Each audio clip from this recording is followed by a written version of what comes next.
Bonjour, bienvenue dans ce nouveau numéro avec Marie. Marie, notre mère, Marie, mère du Christ, c'est un espace que nous vous proposons pour connaître un peu plus la Vierge Marie, la découvrir et l'aimer. Marie est aussi dite mère du bon conseil. Mais pourquoi et comment cela? Pour répondre à cette question, nous recevons aujourd'hui le père Raoul Mombo, fondateur de la communauté Regina Pacis, un passionné de Marie, pour nous en dire un peu plus. Merci Régine.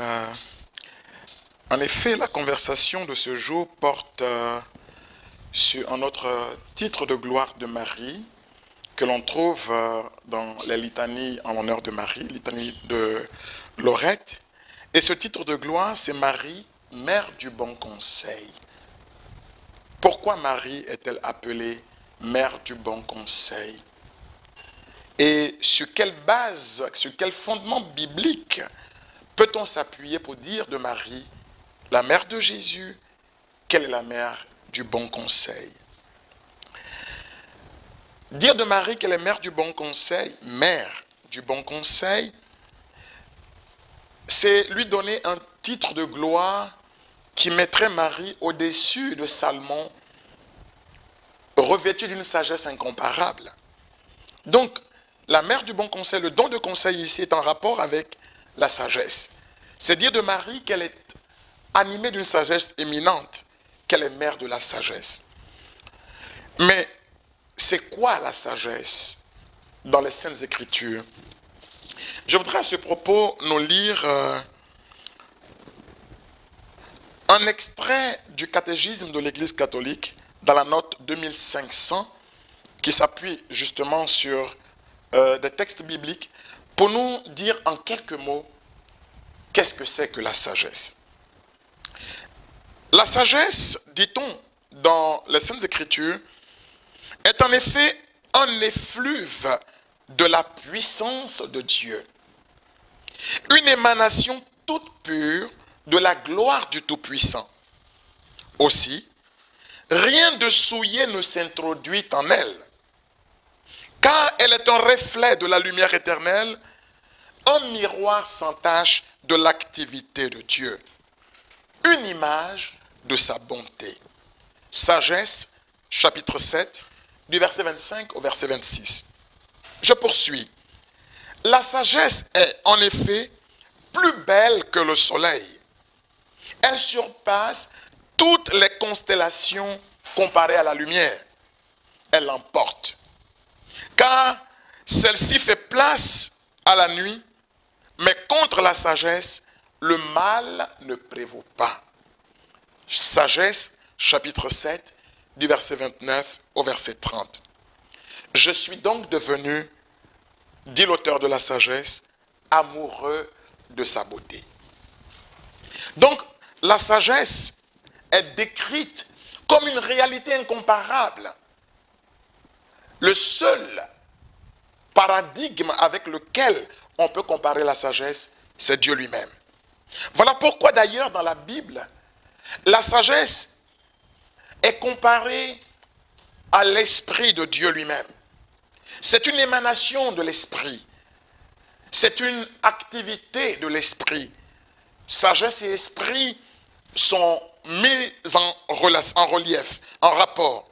En effet, dans 2 Timothée 1, le verset 7, Paul dit « L'esprit que nous avons reçu est esprit de sagesse. » Donc la sagesse est un attribut de l'esprit. Mais la sagesse est aussi un attribut du logos incréé, du verbe incréé de Dieu. C'est pourquoi la Bible dit que la sagesse est assise auprès de Dieu. Ça vous fait penser à quoi? Ça vous fait penser au prologue de l'épître de Saint Jean. Au commencement était le Verbe. Le Verbe était auprès de Dieu et le Verbe était Dieu. Donc ce qui se dit pour la sagesse se dit pareillement pour le Logos. La sagesse est donc un autre attribut du Verbe. Où trouvons-nous la sagesse? Nous la trouvons auprès de Dieu. En Sagesse, le chapitre 9, le verset 4, la Bible dit « Seigneur, montre-moi le chemin de la sagesse. Proverbe 4, le verset 11. La sagesse assise auprès de Dieu. Sagesse 9, verset 4. Si la sagesse est donc assise auprès de Dieu, comment pouvons-nous atteindre la sagesse? Eh bien, dans le psaume 24, on lit « Qui peut gravir la montagne du Seigneur et parvenir dans son lieu élevé ?» Et on nous propose 4 vertus importantes pour gravir la montagne de Dieu et espérer trouver dans son lieu saint la sagesse qui est assise auprès de Dieu. Quelles sont ces vertus? On dit l'homme au cœur pur. Vous vous souvenez que dans le livre de la sagesse, en sagesse 7, verset 25, on nous dit que rien d'impur ne peut trouver place, ne peut s'introduire en elle. Donc celui qui peut trouver la sagesse, c'est déjà l'homme au cœur pur. Or, Isaïe 7, verset 14 nous dit que c'est la Vierge qui concevra, c'est-à-dire celle qui ne s'est point souillée. Ensuite, on dit la personne aux mains innocentes. Donc, il est dans un état de candeur, d'innocence parfaite. Or, l'innocence est un synonyme ici de virginité. C'est l'homme qui ne livre pas son âme aux idoles. C'est-à-dire, c'est la personne qui a trouvé le vrai Dieu, le Dieu véritable, et qui ne s'est pas compromis avec un faux Dieu. Or, quand vous lisez dans Matthieu le chapitre 2, le verset 11, on nous dit que lorsque les mages arrivèrent dans la grotte, ils trouvèrent la mère et l'enfant. Auprès de l'enfant, ils ont trouvé sa mère. On ne parle même pas de Joseph. Et qu'est-ce qu'ils offrent à cet enfant? De l'or, pour dire sa royauté, de la myrrhe, pour dire son immortalité, et de l'encens qu'on offre sur l'autel des parfums pour dire sa divinité.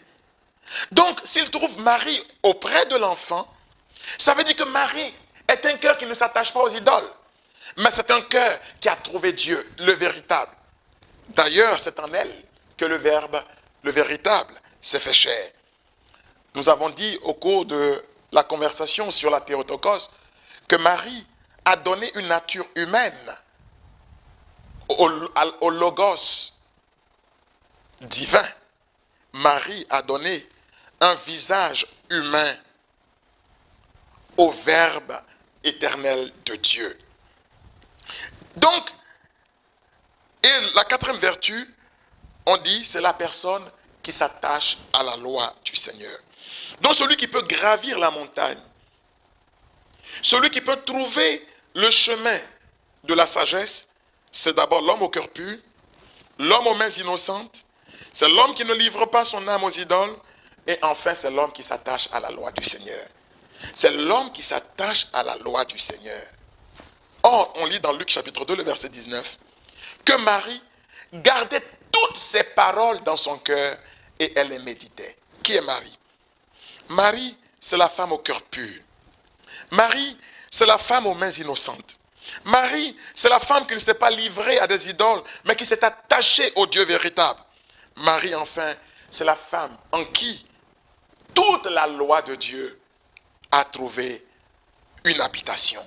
En elle, le Verbe s'est fait chair. Marie peut donc gravir la montagne du Seigneur. Marie peut arriver au lieu où demeure la sagesse de Dieu.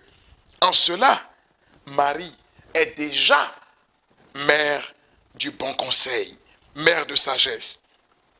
Et qui est Jésus? Jésus, c'est la sagesse qui a pris un visage. C'est d'ailleurs pour cela qu'à 12 ans, personne ne pouvait lui résister dans le temple, tenir tête à sa sagesse et à son intelligence. Il était révélé à 12 ans comme étant la sagesse qui a pris un visage. Marie, en tant que mère de Jésus, n'est-elle pas alors mère de sagesse et donc mère du bon conseil? Mais quand Jésus est retrouvé au temple par ses 2 parents, Joseph et Marie, c'est encore Marie qui prend la parole et qui lui dit, qui entretient la conversation, « Mon fils, c'est-à-dire je suis ta mère, mère donc du bon conseil, car tu es le bon conseil. Comment se fait-il que tu aies pu nous faire ceci? Jésus est obligé de lui expliquer. Mais Marie avait-elle besoin d'explication, ou plutôt Joseph? Je dois être aux affaires de mon père. Donc, Joseph n'est pas mon père. Mais il ne dit pas que Marie n'est pas sa mère. Je dois être aux affaires de mon père. Et ce que je veux retenir de cette conversation, c'est le verset 51 de Luc chapitre 2. Il leur était soumis. Or, on lit dans Proverbe, au chapitre 1er, le verset 8, mon fils, écoute l'instruction de ton père, mais ne rejette pas l'enseignement de ta mère. Un père donne une instruction, mais la mère dont nous parle le livre des Proverbes est celle qui enseigne. Si elle est vraiment celle qui enseigne, et si un fils ne doit pas rejeter l'instruction de sa mère, le Fils de Dieu pouvait-il rejeter l'instruction de celle qui est la femme bénie entre toutes les femmes et la mère bénie entre toutes les mères? Non, il leur était soumis. Jésus était donc soumis à Marie. Sa soumission à Marie procède du fait que Marie est mère du bon conseil. Elle est mère de sagesse. Et comment cette sagesse se manifeste-t-elle dans la vie de Marie à la lumière des Écritures? Allez-y, relis simplement son Magnificat. Luc chapitre 1er à partir du verset 46 jusqu'au verset 55. C'est un étalage de la sagesse qui l'habite, de la science des Écritures qu'elle a, de la connaissance du mystère de Dieu. Elle est vraiment mère de sagesse. Allez-y lire en Jean au chapitre 2, le verset 5. C'est elle qui, à Cana, dit à l'homme commun, c'est-à-dire à vous et à moi, faites tout ce qu'il vous dit.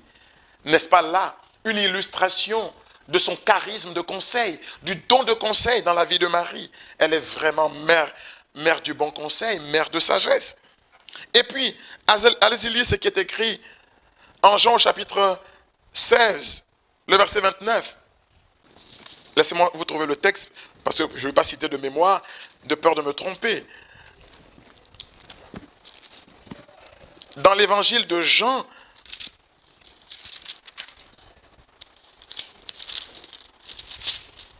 au chapitre 19, voilà, le verset 26. Jean 19, verset 26. Allez-y ce qui est écrit là-bas. Jésus lui-même, aux disciples qu'il aime, il dit, voici ta mère. Proverbe 1, 8. Écoute mon fils l'instruction de ton père. Ne rejette pas l'enseignement de ta mère. Et Jésus dit aux disciples qu'il aime, la mère digne du disciple que j'aime, c'est la mère de Dieu. Voici ta mère. Et le disciple dès cette heure-là écoute l'instruction de son père en écoutant Jésus pour pouvoir faire trésor de l'enseignement de sa mère. Dès cette heure-là, le disciple a pris chez lui. Mais allez-y lire aussi ce qui est écrit dans Apocalypse 12, verset 17. On dit que le reste de la descendance de la femme, c'est ceux qui sont capables d'observer les commandements et garder le témoignage de Jésus. Si les enfants de la femme sont ceux qui observent les commandements et qui gardent le témoignage de Jésus, c'est parce que les enfants de la femme ont reçu l'enseignement de leur mère. Marie est donc profondément et totalement la mère du bon conseil, en tant qu'elle est mère de Jésus, en tant qu'elle a donné un visage à la sagesse qui était assise auprès de Dieu.